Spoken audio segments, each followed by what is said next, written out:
د ما د الله په ذات قسم که ابو جهل هم دومره لوی کافر و لکه داسې کافر دي. بالکل.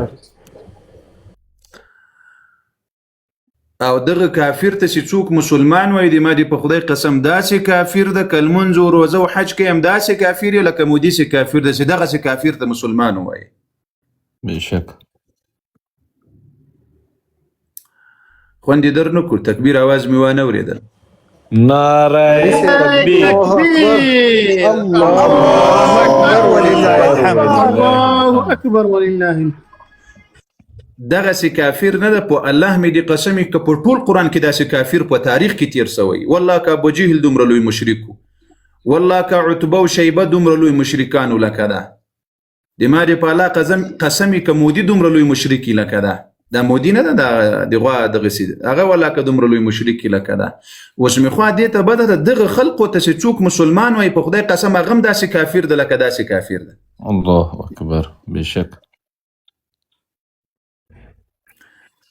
یعنی تاسې وګورئ دا د الله جل وعلا توهین او سپکاوی کول، د الله جل وعلا وما قدر الله حق قدر، د الله جل وعلا بې قدري کول دوی ته عادي خبره ده.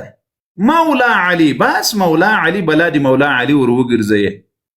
د ما د الله په ذات قسم مولا علي به اوس هم لعنت ور باندې وایي، په ژوند کې هم لعنت ور باندې ویل، په ورځ قیامت به هم لعنت په دې خلقو باندې وایي. بالکل.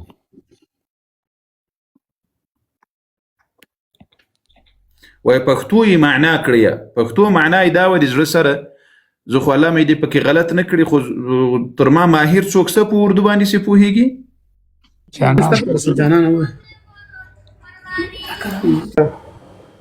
هغه نه چا تپوس وکړو قاري صاحب که زه غلطېږم ما ته بخښنه کوئ. هغه نه چا تپوس وکړو چې تاسو د علي نه مدد ولې غواړئ. یو ملا یې یاد کړو ورته وایي تاسو د علي نه مدد ولې غواړئ.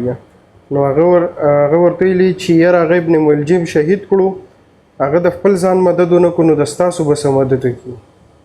وی ما ورته په جواب کې ووی چې علي کوم دی د الله بچاول لره نغې نو ستا به څه مدد وکړي. څه هند پې خلاص شو قاري صاحب؟ یاره د الله بنده تا خو دغسې سره سلاته دې کړله. وای خلق وایي چې تاسې له علي رضی الله عنه مدد ولې غواړئ، د هغه څه شی په وس کې نه ده. خلاصه یې د دې خبرې ده. وایي دا ملایان وایي استهزا یې وکړله چې له الله تعالی سبحانه نه یې ولې نه غواړي. وایي الله تعالی سبحانه وتعالی د علي وایي مدد نه ده کړی، نو تاسې له الله نه غواړي خو د علي مدد یې نه ده کړی. له هغه نه یې مه غواړه، له علي نه یې وغواړه چې علي دې مدد وکړي. یعنی الله جل وعلا د علي مدد نه ده کړی، نیس وای کولی پاته پکې راغلی ده. نو ځکه وایي موږ له الله نه مدد نه غواړو، له علي نه مدد غواړو.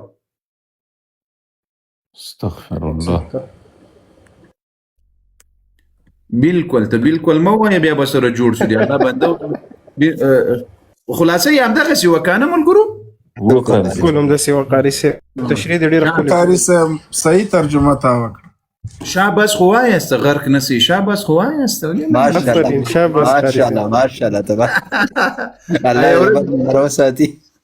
یو هغه صاحب هره خبره کې مې قاري صاحب درته آفرین آفرین آفرین یاد مې شو. نو موږ اوس خپل مجلس کوو، خپل مجلس کوو. خپرونه اسیم پاتې سوله، نو کله چې خپرونه پاتې سوله په اردو باندې زه پوهېږم، خو بس دا داسې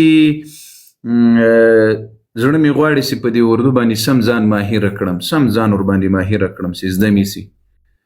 خو بس دومره سړی سره مصروف وي په دې ژوند او زندګي سره سي. د نن زمانه کې له دعوتګر سره چې یو څوک دعوت کوي، دعوتګر خو اصل کې دا مولانا احمدي صاحب دی، دا نور ملګري دوستان دي، خو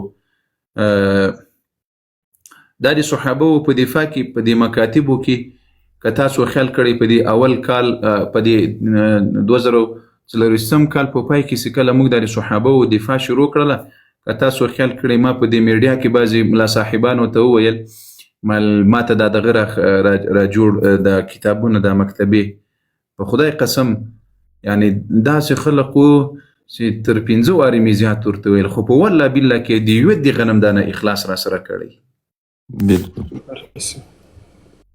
دا جانان جان دا ملګري ټول ور باندې شاهدان دي، د نامو اخیستلو ته ضرورت نشته. خو رب العالمین جل وعلا په یو څو وخت کې داسې ورپکې ماهره کړلمه په خدای قسم هغو به په شخصي کې میسیجان راته کول وایي دا حواله خو موږ ته راکړه دا حواله خو موږ ته راولېږه بېشکه خو بیا به ما ورته ویل مال دغه دې راسئ د الله بندګانو دا هر کتاب ګوري ما په دې خپرونه کې جیل صفحه دا به مې درته ښودل سي دا کتاب د نوټ کړي در سره ورسې بیا یې ځانو دپاره پیدا م کړي قاری صاحب د دې مثال ورکوم شه دا حواله نه وه د نعوذ بالله من ذلک د حضرت فاطمه زهرا رضی الله تعالی عنها چې دی ګستاخي کړې وه چې دی به په شاته به یې دغه راوړل الفاظ نه استعمالومه او دې ته به یې پی ورکوله حسن او حسین ته نعوذ بالله من ذلک هغه شاه صاحب یو ځل بیان کړی و موږ ورته د دې راته د کتاب نوم وښیه د دې حواله وښیه نو هغه نه وایي دا درته زه چېرته ښیم وایي دا خو زه په مناظرو کې وایي چې کله مناظره یې هلته به ښیم او دلته تا په دې باندې باقاعده درسونه کړي دي موږ ته دې بیان کړي کتابونه دي ښیلي دي حوالې نو خبره دلته دا خبره له څه شي نه رایاده سوه دا خبره له دې نه رایاده سوه چې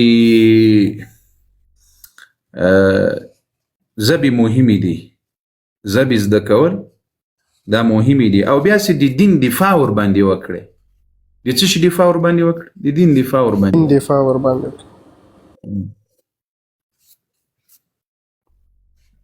د دین دفاع ورباندې وکړې مولانا احمدي صاحب موجودي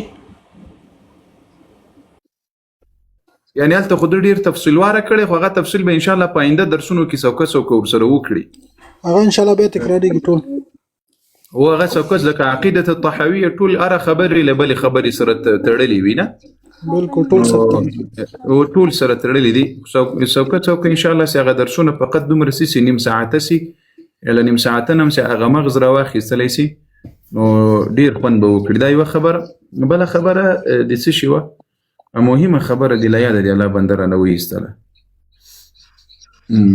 مهمه خبره د څه شي وه مهمه خبره د کتابونو په هکله دې خبرې کوله قاري صاحب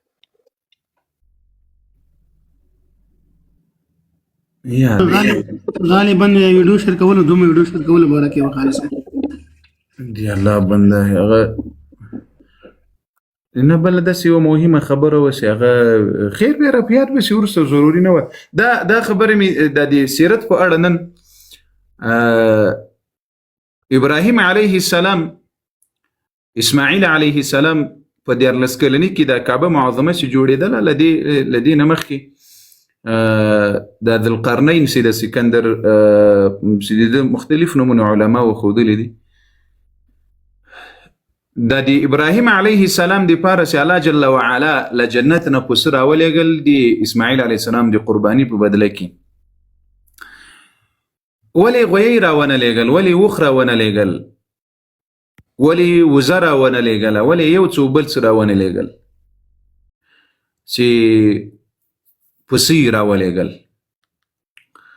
سبحان الله په دې کې یو عجیبه خبره د ابراهیم علیه السلام ګرانتوب په رب العالمین جل وعلا باندې ګرانتوب په رب العالمین جل وعلا ستا د جواب نه مخکې پرون درس کې دې راته ویلي و درته ووایم هغه خو به نه څه شی چې تا ویلي و دا ګډان د انبیاو ته د ټولو انبیاو ته دا راغلي په دې وجه چې دوی کې عاجزه وي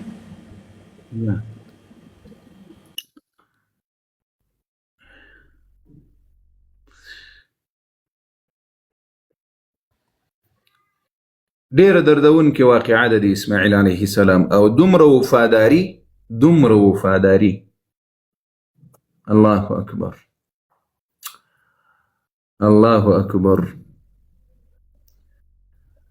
بیا دغه د حجر الاسود په اړه امام ابن کثیر رحمه الله یو عجیبه خبره راوړې وه پرون چا پوښتنه هم رانه وکړه هغه دلاور نه ده دلاور زموږ چونډۍ والا نه اوس خو یې پرېښې ده چونډۍ خو یې اوس پرېښې ده نه ده پرېښې وایي د درس په وخت کې نه اچوم د دې خدای بې خو نه باسي دی اوس ما خطا باسي منځه ته یې نه اچوي قاري صاحب یعنې مخکې په لمانځه کې مه اچوله